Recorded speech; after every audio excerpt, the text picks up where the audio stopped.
Madame, Monsieur, bonsoir et bienvenue dans le 20h de TFM. Dans l'actualité de ce mardi, incendie à la Villa Palmeraie. Le gérant du réceptif hôtelier placé sous mandat de dépôt. Il est poursuivi pour homicide involontaire et mise en danger de la vie d'autrui. Une vingtaine de gérants de réceptifs étaient convoqués à la police ce matin. Plus de détails dans un instant. Hausse spectaculaire des loyers à Dakar. Les Sénégalais dénoncent les prix exorbitants. Il faut débourser une caution de 4 mois pour déposer ses meubles dans un appartement. Les populations dénoncent l'anarchie dans ce secteur. Reportage édifiant à suivre. À la une également, la marche de la Confédération des syndicats autonomes. La centrale syndicale s'indigne de la cherté de la vie au Sénégal et la situation précaire de beaucoup de travailleurs. On vous explique tout dans un instant. Et puis ce 21 septembre, le monde agite le drapeau blanc. La journée internationale de la paix est célébrée aujourd'hui. À Kolda, les femmes invitent les belligérants de la crise casamançaise à déposer définitivement les armes.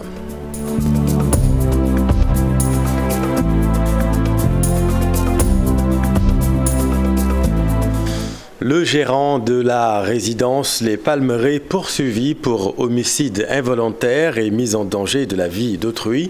L'incendie meurtrier avait coûté la vie à une petite famille saint-lusienne, souvenez-vous.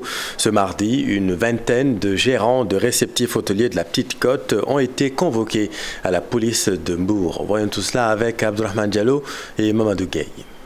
Garde à vue de quelques jours, le gérant de l'hôtel de la résidence La Palmeraie est placé sous mandat de dépôt en attendant son audience. Son dossier est géré par le tribunal de grande instance de Mbour. Il est reproché au gérant d'homicide involontaire et de mise en danger de la vie d'autrui. Les premiers résultats de l'enquête soulignent que l'incendie serait lié à un court-circuit. La villa avait une défaillance d'électricité. D'ailleurs, le gérant confirme cela avant d'ajouter qu'il avait appelé un électricien pour la réparation. Il faut rappeler que cet incendie a causé la mort de 3 personnes, un couple et leur bébé d'1 an. Une situation qui a poussé le ministère du Tourisme à faire une descente sur la Petite Côte pour voir si les résidences ou villas respectaient les normes sécuritaires ou si elles ont des autorisations de location. Cette opération a permis d'interpeller une vingtaine de personnes. Elles ont reçu une convocation pour répondre au commissariat spécial du tourisme de Saly. Les auditions sont prévues aujourd'hui mardi. Merci Abdourahmane. L'autre grand titre de cette édition, c'est la cherté des loyers au Sénégal et particulièrement à Dakar. Trouver un logement dans la capitale est devenu un vrai parcours du combattant. Si certains Sénégalais indexent le faible encadrement de la part de l'État, d'autres en revanche dénoncent les nouvelles règles imposées par les bailleurs. Reportage édifiant, Mamadou Fall et Pape Sangonimbaye. Téléphone toujours collé à l'oreille, cet agent immobilier n'a point de répit. Son quotidien, trouver des appartements pour sa clientèle. Point E, face Colobane, Sacré-Cœur et au-delà, les appartements se donnent selon leur standing. Mais il avoue qu'ils sont chers. Les prix sont un peu excessifs, mais cela dépend aussi des bailleurs et par rapport aux agences. Parce que les agences, ils ont leur tarification, les propriétaires, ils ont aussi leur tarification. Et les appartements se louent selon la grandeur de l'appartement. Pire, hormis les 4 mois réclamés par les bailleurs, certains ne veulent même pas louer des Sénégalais. Les bulletins de salaire par rapport à la clientèle, vous pouvez visiter un appartement de 250 000. L'agence vous dit, moi je veux un client, un très bon profil, quelqu'un qui a un bulletin de salaire. Parce qu'il y a des agences qui louent des étrangers, qui veulent des profils étrangers comme des profils sénégalais. La cherté du loyer incombe aux autorités selon certains concitoyens, puisqu'il n'y a pas de loi régissant ces secteurs. L'État a laissé faire. La solution, c'était les surfaces corrigées qui permettraient de fixer définitivement le prix du loyer. Mais les autorités ont adopté une loi qui n'a rien résolu. Qu'est-ce qui explique réellement cette hausse? Quand on demande aux bailleurs la question, pourquoi les appartements, vous les osez comme ça, ils nous disent le ciment, le fer, les trucs comme ça. La plupart des bailleurs, c'est ça leur problème. Ils ont toujours des problèmes. On a beaucoup acheté, c'est trop cher. Maintenant, donc, nous, on ne s'en sort pas. On fait les appartements 250, 200. Le prix du loyer ne cesse de grimper au Sénégal. Pour trouver un appartement dans certains quartiers de la capitale, il faut au minimum débourser 250 000 francs CFA. Des appartements des fois contigus, selon certains Sénégalais. La Confédération des syndicats autonomes dans la rue ce 30 septembre. En conférence de presse ce mardi, la centrale syndicale s'indigne de la situation précaire de beaucoup de travailleurs, mais aussi de la cherté de la vie au Sénégal. Fatou Bintou Conté et Diafaraba. La Confédération des syndicats autonomes du Sénégal, CSA, va battre le macadam ce 30 septembre prochain pour la sauvegarde du pouvoir d'achat et de l'emploi au Sénégal. Quand on marchait le 30 septembre à partir de 16h, bon, le CSA, dans le plan donc de cette mobilisation, cherche à faire entendre la voix de tous les secteurs d'activité de notre économie et des populations. Cette centrale syndicale qui faisait face à la presse ce mardi dénonce la situation précaire des travailleurs en cette période de pandémie. Je pense que, comme nous l'avons dit, il y a beaucoup de secteurs d'activité de travail qui ont été agressés, où les travailleurs ont perdu leur emploi, des travailleurs qui ont, comme le secteur de l'hôtellerie, de la restauration, où les gens sont restés des mois sans avoir de travail.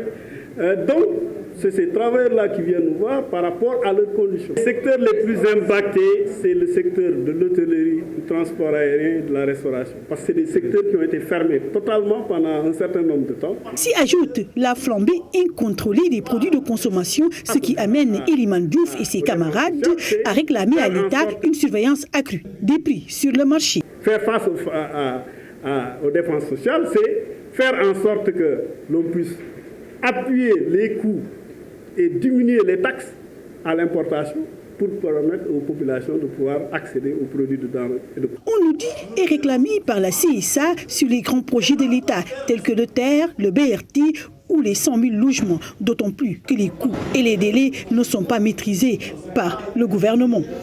Rencontre entre le ministre du Travail et la coalition de la Fédération générale des travailleurs du Sénégal. Les deux parties ont abordé les questions de la représentativité syndicale, mais aussi le travail intérimaire. Écoutons à ce propos Sidi Ndiaye de la FGTS à l'issue de la réunion. C'est une autre demande que le ministre Sambazi a bien voulu nous recevoir pour que nous puissions échanger sur la situation sociale nationale, mais en mettant le focus sur la nécessité d'évaluer les élections de 2017. Jusqu'à présent, nous avons constaté qu'il n'y a pas de changement et par conséquent, nous avons tenu à ce que ces évaluations qui doivent permettre de voir ce qui a marché et ce qui n'a pas marché puissent se faire dans les plus brefs délais pour que nous puissions voir les correctifs à apporter non seulement à l'arrêté organisant le fonctionnement et le déroulement des élections, mais également à voir qu'est-ce qu'il faut changer en profondeur pour nous permettre d'avoir de bons résultats, puisque nous avons tous déploré le fait que le taux de participation a difficilement atteint ou dépassé les 30%. La nécessité de créer une commission électorale nationale. Donc là, le ministre est en phase avec nous, il est d'accord, et il a promis que les élections se tiendront à date issue. Mois de mai 2022. Dans la banlieue de Dakar, le comité de gestion de la maternité de Yeumbeul réclame l'extension de la structure sanitaire. La capacité d'accueil est très faible selon les membres. Il demande également le déguerpissement des commerçants qui occupent la devanture de l'établissement. Nongoka Asmalik Diop. La maternité de Yeumbeul Nord est au bord de l'asphyxie. Construite en 1974, elle est confrontée aujourd'hui à un problème de capacité d'accueil. Le comité de gestion réclame l'extension de la structure de santé. Il y a un problème de capacité d'accueil, puisque avec toutes les activités, tous les actes qu'il a eu à mettre ici, donc nous sommes confrontés à un afflux de personnes. Il y a beaucoup de personnes qui viennent au niveau de la maternité pour bénéficier des soins que l'on offre. Donc en ce moment-là, nous avons une pénurie de lits. Par rapport aux ventilos aussi, nous sommes confrontés à des pénuries. L'autre problème est relatif à l'évacuation des malades. L'ambulance de la maternité est tombée en panne depuis bien longtemps. Nous étions confrontés ces temps-ci à des problèmes aussi d'évacuation de personnes. Et aussi à chaque fois, on était obligés de nous rabattre sur les autres structures qui sont là, ou bien de nous rabattre sur des transports de fortune. La doléance est maintenant prise en charge. Le casse-tête des évacuations sera un mauvais souvenir. La maternité vient d'être dotée d'une ambulance médicalisée. Il s'agit d'un don du coordonnateur du parti LDISL à Yeumbeul Nord. C'est une maternité qui date de longues années et qui avait besoin de ce don. Je peux dire que ça, c'est venu dans le bon moment, parce que c'était un cri vraiment de détresse de la population. L'occupation anarchique de la devanture de la maternité est aussi déplorée. Le comité de gestion invite les autorités à mettre fin à cet encombrement des lieux. Ici, par rapport à des vendeurs, par rapport à des personnes qui font de la friperie, il y a beaucoup de personnes qui sont venues s'installer ici. Et on sait pertinemment qu'on sait d'une structure de santé. Il est inadmissible à ce que des personnes viennent devant la devanture pour se positionner et dire que ce sont des vendeurs. Ce n'est pas le lieu adéquat pour le faire. Et pour cela, nous sommes allés au niveau de la mairie pour leur dire de leur faire déguerpir. Le comité de gestion estime qu'il est temps pour que la maternité de Yeumbeul Nord change de visage. Merci Ndongo. Le gouvernement a lancé ce matin le programme d'appui à la gouvernance du secteur des transports terrestres avec l'appui de l'Union européenne. L'objectif est de relever 4 défis majeurs, la surcharge à l'essieu, la sécurité routière entre autres. Le Pagotrans compte apporter sa contribution pour faire baisser le taux des accidents au Sénégal. Habib Faye. Le Sénégal a mis en place le programme d'appui à la gouvernance dans le secteur des transports terrestres dans l'optique de lutter contre la dégradation prématurée des routes et la surcharge à l'essieu. Une initiative soutenue par l'Union européenne, elle vise à relever 4 défis. La sécurité routière coûte au moins 163 milliards de francs CFA par an à l'État du Sénégal. C'est pourquoi, Monsieur le ministre, nous avons fait de la sensibilisation à la sécurité routière l'axe 1 de notre action conjuguée. Au-delà de l'entretien routier indispensable à la préservation du réseau, qui a été érigé en priorité par le gouvernement, près de 2000 km de routes revêtues et plus de 220 km de routes ont été reconstruits et mis en circulation entre 2012 et maintenant. Cela a contribué à hisser le réseau routier du Sénégal comme le meilleur de la sous-région et parmi les meilleurs en Afrique. La récurrence des accidents et leur lot de conséquences demeure un casse-tête pour les gouvernants. Le Pagotrans veut apporter sa contribution pour faire face à ce fléau. Presque chaque jour, des annonces d'accidents souvent meurtriers à travers tout le pays. Plus de 600 personnes tuées chaque année sur la route du Sénégal. Ce sont 600 décès de trop et c'est un bilan alarmant.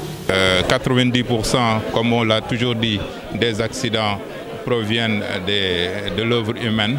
Il est important de mettre en place un programme de sensibilisation, de remise en question, de planification des actions entre les États, l'Union européenne et les partenaires techniques que nous sommes.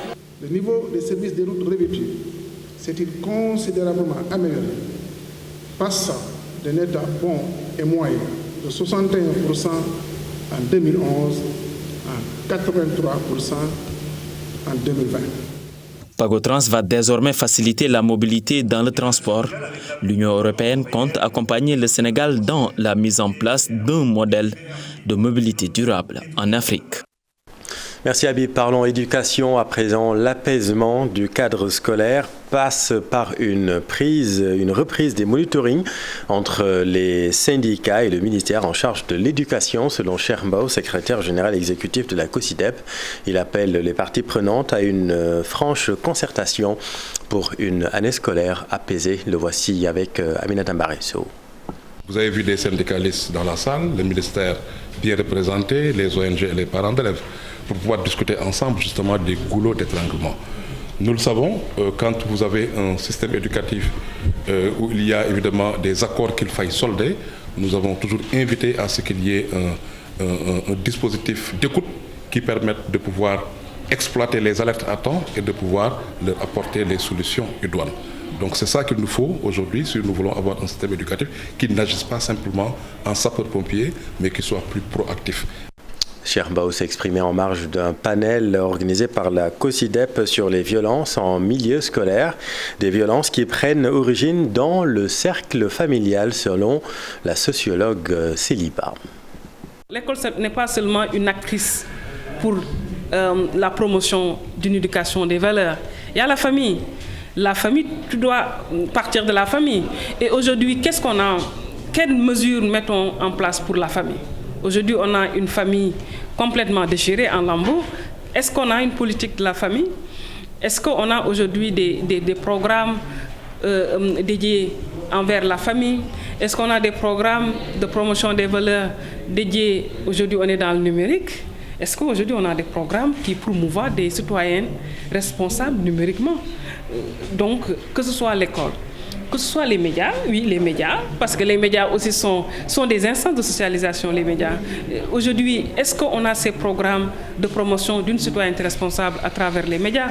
Le monde a agité le drapeau blanc aujourd'hui. La journée internationale de la paix est célébrée dans le monde entier. Occasion saisie par nos reporters pour donner la parole à des personnalités du Sénégal. Elles se sont prononcées sur l'importance de la paix et la cohésion sociale. Je pense que c'est le moment, et en particulier pour les leaders politiques, les leaders d'opinion, la société civile et surtout les enseignants, de marquer leur désir et leur volonté de construire un monde de paix aujourd'hui. Voilà un pays à 90, peut-être même plus, % de musulmans qui a su, grâce à la cohésion nationale, élire, par exemple, ce n'est qu'un exemple, un président catholique. Ce n'est pas dans tous les pays que ça se passe et je pense que nous sommes peut-être un peu trop timides pour nous donner un exemple. Voilà un exemple que nous devons donner au monde. C'est une concorde qui est extraordinaire et il faudrait que nous arrosions ce jardin-là. Et c'est pourquoi je pense la célébration de la journée de la paix cette année doit susciter un énorme sursaut de conscience au sein de la communauté internationale. Surtout dans ce contexte de Covid qui aggrave encore les déséquilibres et qui contribue à aggraver les facteurs de pauvreté. Cette paix que nous souhaitons pour le monde entier puisse avoir lieu. Les liens entre les nations, entre les pays, soient des liens pacifiques et des liens de collaboration. Voilà. Comme chaque année, le 21 septembre correspond donc à la Journée internationale de la paix. Une paix, hélas, mise à rude épreuve dans plusieurs parties du monde, notamment en Afrique de l'Ouest. Marcel Farba-Maroun et Pape Sangone Mbaye. Plusieurs pays dans le monde et jusque dans les zones de conflit, il est reconnu à l'unanimité que la paix demeure le socle de la stabilité dans tous les domaines. Au Sénégal, son importance capitale n'est plus à démontrer. La culture de la paix concerne tout le monde parce que c'est grâce à la paix que les relations se consolident. Là, il y a absence de paix, l'irréparable s'y produit. Il faut avoir une paix intérieure avant de prétendre à la paix de façon générale. Il ne faut pas envier une personne, il faut se contenter de ce que l'on a. Assalamu alaikum tous les jours. Tous les jours, le mot paix est inclus dans nos modes de vie. Donc, c'est l'élément le plus essentiel, puisqu'on l'évoque au moins 3 fois dans la journée. La partie sud reste sans doute la plus grosse équation à résoudre au Sénégal. Si, en majeure partie, l'accalmie est de retour, en Casamance, l'on ne sait pas de quoi demain sera fait. Aussi, il a été donné de constater depuis quelque temps des soulèvements populaires, comme ce fut le cas lors des événements de mars dernier. Pour consolider cette paix, essayons de procéder à une distribution plus équitable des richesses. Et par rapport à ça, on a dit que 2023, nous aurons notre premier baril de pétrole. Faisons en sorte que ce gaz et ce pétrole-là puissent faire en sorte que ceux qui n'ont pas, les démunis, puissent quand même au quotidien avoir leurs 3 repas et régler d'autres problèmes. Parce que vous ne pouvez pas songer, si vous voulez, à la paix, qu'est-ce qu'on dit? Ventre vide n'a pas d'oreille. Rappelons que chaque année, le 21 septembre correspond à la Journée internationale de la paix dans le monde. Observée dans de nombreux pays, elle a été créée en 1981. Oui, Marcel, et dans le sud du Sénégal, les femmes de Kolda ont célébré la Journée internationale de la paix. Elles ont surtout saisi cette occasion pour inviter les belligérants de la crise casamançaise à dialoguer davantage pour un retour imminent de cette paix tant recherchée. Ce que nous lançons aujourd'hui à ces acteurs, c'est qu'ils acceptent de rencontrer l'État. S'ils ne veulent pas, par exemple, discuter directement avec l'État, mais on peut toujours solliciter l'aide de personnes neutres qui peuvent être là et qui, la société civile par exemple, elle est là, elle n'est ni avec l'État, mais ni avec les belligérants. Donc si du côté des belligérants, ils peuvent avoir une personne en qui ils ont confiance et qui peut traiter leurs problèmes, mais nous, c'est ce que nous cherchons. C'est ce que nous cherchons. Donc l'État aussi doit aussi faire un effort, aller vers la société civile. Et venons-en à ce livre qui a comme titre ce qui sonne comme la palissade de Bruno Diatta au service de la République. C'est le titre du livre présenté à la presse et aux autorités, invité par la famille de l'ancien ministre et chef du service protocole présidentiel de 1987 à 2018. Une manifestation qui a vu la participation de hautes autorités de la République. Compte rendu, Ibou Diouf et Diafaraba. Ces prix affichés renseignent un peu sur la teneur du projet, mais de l'importance aussi.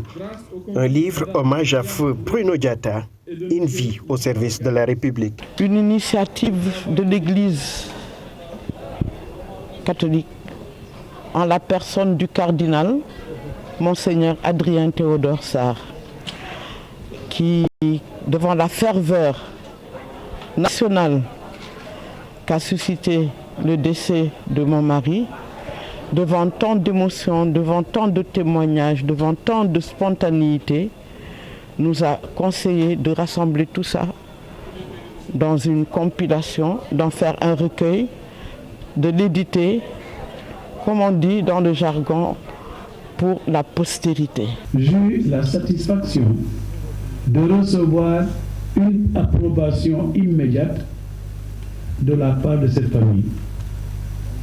Aujourd'hui, je les remercie encore sincèrement devant vous tous d'avoir accepté ma suggestion et de s'être attelés à la faire devenir réalité. De l'avis de sa veuve, Bruno Diatta, chef de protocole présidentiel de 1977 à 2018, peut servir de référence dans plusieurs domaines. Que tout un chacun puisse savoir aujourd'hui et demain qui était Bruno Diatta.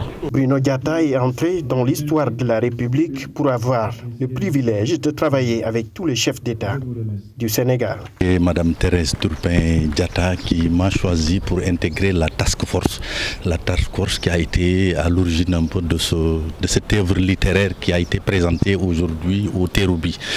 J'ai également aidé modestement à la réalisation d'un film documentaire sur monsieur Bruno Diatta, ministre chef de protocole à la présidence de la République décédé. Bruno Diatta au service de la République, un ouvrage qui retrace la vie et l'œuvre de l'homme d'État.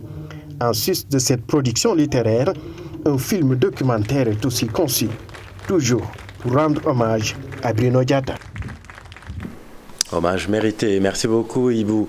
L'actualité, c'est aussi les préparatifs du Grand Magal de Touba. Ce 21 septembre est aussi une date symbolique pour le mouridisme car elle marque le départ en exil du Cheikh. Reportage à Saint-Louis du Sénégal, Habib Sek et Ousseynou Diop. Le 21 septembre 1895, Cheikh Ahmadou Bamba Khadim Rassoul a quitté le Sénégal à bord d'un bateau nommé Pernambo pour un périlleux et long exil forcé de 7 ans, 9 mois au Gabon. Une date qui reste gravée dans la mémoire des talibés mourides. Pour le professeur Moustapha Diakhaté et Serigne Bamba Sylla, c'est une date importante car symbolise la bravoure et l'amour que le fondateur du mouridisme avait envers son Seigneur. Personne n'a jamais essayé ni réussir avant le Cheikh. Pour nous, mourides, c'est extraordinaire de voir le Cheikh chaque fois que l'occasion se présente, de donner sa vie pour sauver l'islam. Il l'a fait ici, à Saint-Louis. Il l'a fait également le 21 septembre pour tout simplement rehausser le drapeau de l'islam devant ces incrédules, ces colons. Okay. 21 septembre 1895. Le 21 septembre 1895 était un vendredi. C'est une date historique pour la communauté mouride parce que Cheikh Ahmadou Bamba Khadim Rassoul avait donné une belle leçon aux colonisateurs. Pour la communauté mouride, le 21 septembre est historique. C'est une date qui témoigne de l'engagement qu'a eu Serigne Touba Mbacké pour dire non aux colonisateurs. 21 septembre. Et c'est lors de ce voyage-là que les Nassaran avaient essayé de le piéger. En disant que si on essaie de le faire descendre sur la mer, en se basant sur la religion, il va accepter. Et ils ont essayé et ils ont réussi. Donc lorsque le moment est arrivé, le cheikh faisait des va-et-vient. Il se demandait qui peut empêcher un tel acte demandé par Dieu. Pas les Toubab, pas le bateau, encore moins lui-même. Il a jeté sa natte, le siyada ou bien la peau de mouton qu'il avait et il a sauté du bateau et il a prié sur l'eau. Communauté mouride, le 21 septembre est un grand jour. Le 18 décembre déjà, Serigne Touba Mbacké Khadim Rassoul a quitté Mbacké Bari. Mais le 21 marque le début de son engagement à faire face aux colons. Et il a réussi la mission qui était très difficile. Malgré les assauts pernicieux et interminables de l'appareil ennemi, Serigne Touba Mbacké Khadim Rassoul a su résister avec foi et à chaque fois, il a donné une leçon de vie aux colons en mettant en avant Dieu et sa religion. Lors de ce voyage pénible, Khadim Rassoul a tenu très haut le flambeau de l'islam. Aujourd'hui, sa bravoure, son courage et sa détermination ont fait le tour du monde. Et les actualités du Magal à suivre dans un instant avec nos équipes à Touba Mbacké dans le journal du Magal avec Fatih Dieng et Sorna Natamba, et ce sera tout à l'heure. Dans l'actualité sportive, le match Sénégal-Sénégal se jouera en Afrique du Sud, match comptant pour les éliminatoires du Mondial 2022. En sport toujours, Cristiano Ronaldo, footballeur le mieux payé, et 5 lions du Sénégal Beach Soccer nommés pour le titre du meilleur joueur de l'année. Tout cela dans le round-up de l'actualité sportive avec Cher Sadibou Diarra. Le beach soccer pour commencer. Le Sénégal est bien représenté dans la liste des nommés pour le trophée du meilleur joueur de l'année. 5 lions y figurent, en l'occurrence Alseyni Ndiaye, Mamadou Silla, Jean-Ninou Diatta, Mandione Diagne et Raoul Mendy. Les 3 finalistes parmi les 50 joueurs vont être connus à la fin du mois d'octobre. L'heureux élu va recevoir le trophée le 6 novembre prochain au cours du Gala Beach Soccer Stars à Dubaï. En attendant en football, les Lions vont défier les Braves Warriors de la Namibie le 10 octobre prochain à Johannesburg, en Afrique du Sud. La Namibie fait en effet partie des pays qui n'ont pas de stade homologué par la CAF lors des 3e et 4e journées des éliminatoires de la Coupe du Monde 2022. Une nouvelle qui va perturber la quiétude du sélectionneur Aliou Cissé. Les internationaux sénégalais évoluant en Angleterre risquent de ne pas être libérés par leur club. Le gouvernement anglais a placé l'Afrique du Sud sur la liste rouge pour raisons sanitaires. Ceux qui viennent de ce pays sont obligés d'observer une quarantaine dès leur entrée en Angleterre, ce qui n'est pas du goût des clubs de la Premier League. Lors de la saison 2021-2022, CR7 devance le trio de l'attaque du Paris Saint-Germain, respectivement Lionel Messi, Neymar et Kylian Mbappé. Le premier et seul Africain du top 10 est l'Égyptien Mohamed Salah, avec ses 41 millions de dollars de revenus. Il est suivi au classement par le Polonais Robert Lewandowski, l'attaquant du Bayern Munich. À 33 ans, il a reçu ce mardi son premier soulier d'or qui récompense ses 41 buts en 29 matchs de Bundesliga. Basketball pour terminer, le Sénégal va connaître son adversaire en quart de finale de l'Afrobasket 2021 ce mercredi. Il sera le vainqueur du duel Kenya-Mozambique à 16h. Les Lions du Sénégal, auteurs d'un carton plein dans le groupe C, ont ainsi la latitude de bien étudier leur futur adversaire en quart de finale ce jeudi à 13h.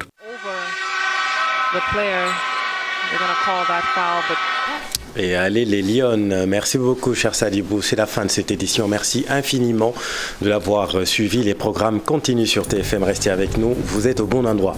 Bonne soirée.